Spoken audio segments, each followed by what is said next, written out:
आज पत्रकार परिषद बोलण्याचं कारण असं की आपल्या सगळ्यांना कल्पना आहे की देशाचे पंतप्रधान माननीय नरेंद्र मोदी यांचा नुकताच 17 तारखेला वाढदिवस झाला. आपल्या सगळ्यांना कल्पना आहे की नुकताच माननीय मुख्यमंत्र्यांचा ज्यावेळी वाढदिवस झाला त्यावेळी रक्तदान शिबिर आयोजित करण्यात आलं होतं. यावेळी संपूर्ण महाराष्ट्रामध्ये भारतीय जनता पार्टीच्या वतीनं 78,000 बाटल्यांचं विक्रमी असं रक्तदान झालं. म्हणजे भारतीय जनता पार्टीच्या नेत्यांचा वाढदिवस अशा पद्धतीने साजरा केला जातो. त्याच पद्धतीने गेले अनेक वर्ष 10 वर्ष होऊन गेली. 17 सप्टेंबर मोदींच्या वाढदिवसापासून ते महात्मा गांधींच्या जयंतीपर्यंत, लालबहादूर शास्त्रींच्या जयंतीपर्यंत 2 तारखेपर्यंत आपण विविध उपक्रम राबवतो. त्याला आपण सेवा पंधरवडा आहे, सेवा पखवाडा असं म्हटलं जातं. त्या पद्धतीने 17 तारखेला आपण रक्तदान शिबिर राबवलं, ज्यामध्ये 75वा वाढदिवस आणि 76 आपण या ठिकाणी बाटल्यांचं रक्तदान झालं. त्यानंतर स्वच्छता अभियान राबवलं गंगावेश या ठिकाणी. त्यामध्ये अशी संकल्पना आहे की मंदिरं, सरोवर, नद्या या ठिकाणी आपण स्वच्छता करावी. मग त्यात महापालिकेच्या यंत्रणेचा समावेश करावा, राज्य सरकारचा समावेश या ठिकाणी करावा, त्यांचा सहभाग असावा. यानंतर अतिशय महत्वाचं जे आहे आरोग्य शिबिर राबवावं. आणि आता नेत्र संजीवनी अभियान जे मोतीबिंदूच्या अगेन्स्ट मोतीबिंदूचं ऑपरेशन मोठ्या प्रमाणात करावं. राज्याचं असं धोरण आहे की अनेक जण म्हणजे काही वेळाभावी म्हणण्यापेक्षा पैशाच्या अभावी मोतीबिंदू ऑपरेशन करायला आजही, म्हणजे मला अभिमान आहे की मी चंद्रकांतांच्या माध्यमातून मोठ्या प्रमाणात ही मोहीम राबवली आणि आता राज्य शासन सुद्धा यामध्ये पुढाकार घेते. 1,11,111 मोतीबिंदूचे ऑपरेशन करण्याचं नियोजन आहे. यामध्ये गरजूंना चष्मे सुद्धा देण्यात येणार आहे. यासाठी आपले जे CPR हॉस्पिटल असतील, IGM असतील किंवा अनेक धर्मादाय रुग्णालय असतील त्यांच्याशी आम्ही संपर्क साधून ही मोहीम मोठ्या प्रमाणावर राबवणार आहे. कालच राजारामपुरी महादेव वाचनालय या ठिकाणी जी सुरुवात झाली, ज्यामध्ये अनेक प्रकारचे या ठिकाणी तपासण्या झाल्या. म्हणजे स्त्रीरोग, बालरोग, ऑर्थोपेडिक विविध प्रकारची औषधं आपण मोफत दिली, श्रवण तपासणी केली. यामध्ये मान्य आशिष शेलारांच्या हस्ते अनेकांना आपण श्रवण यंत्र दिली आणि दिव्यांगांना सुद्धा आपण मोठ्या प्रमाणावर जी वस्तूंचं वितरण या ठिकाणी केलं. व्हीलचेअर असतील, कमोड चेअर असतील, अशा अनेक वस्तूंचं वितरण या ठिकाणी केलं.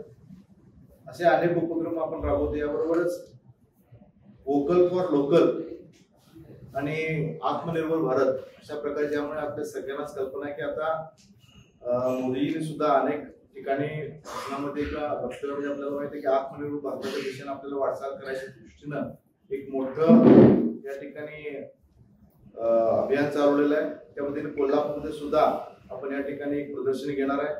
यानंतर 21 तारखेला नमो युवा रण, ज्यामध्ये नशामुक्त इंडिया आणि फिट भारत ही टॅगलाईन घेऊन या अभियानांतर्गत 21 तारखेला पोलीस ग्राउंड इथून सुरुवात होऊन सकाळी 6:30 वाजता या मॅरेथॉनची सुरुवात होईल.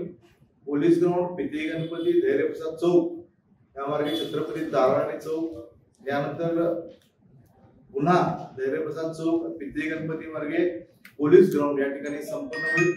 यामध्ये फन स्ट्रीट असणार आहे, पारंपरिक खेळ असणार आहे, झुंबा डान्स असणार आहे, असे अनेक खेळ सुद्धा यामध्ये आहेत. यासाठी आता यामध्ये आपण स्कॅन जर केलं या ठिकाणी अनेक ठिकाणी आपण बोर्ड लावलेले आहे, सोशल मीडियावर केलेले. स्कॅन केल्यानंतर आपण त्याला नाव आणि एज आणि विधानसभा येथे आतापर्यंत रजिस्ट्रेशन हे 1200हून अधिक झालेलं आहे. परंतु थेट स्पर्धक या ठिकाणी येऊ शकतात. म्हणजे 2000 या ठिकाणी युवक युवतीला काय वयाचं बंधन नाही. आम्ही काय एवढ्या वेळेतच मार्ग करायचं असं काय नाही. सगळेजण यामध्ये सहभागी होऊ शकतात. आणि नशामुक्त भारत आणि फिट इंडिया या अभियानासाठी, याला ताकद देण्यासाठी कोल्हापूर जिल्ह्यातून सगळ्यांनी त्याला आपण सहभागी व्हावं असं आवाहन या निमित्तानं आम्ही करतो.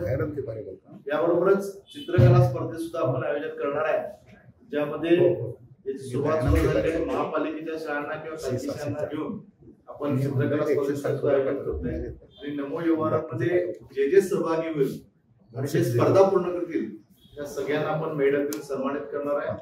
त्यासाठी खासदार धनंजय महाडिक साहेब उपस्थित राहणार आहेत, आमदार अमर महाडिक साहेब उपस्थित राहणार आहेत.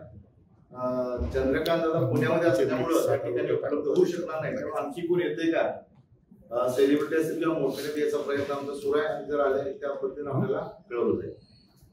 तर ही सगळी सेवा पद्धतीविषयी माहिती सांगायची आपल्याला सांगितली. आपल्याला काही त्या संदर्भात हे आहे गोकुळचं श्रीखंड, अगदी जिभेवर रेंगाळणार. जिभेवरच नाही तर मनावरही रेंगाळणार. गोकुळ श्रीखंड, मनावर रेंगाळणार.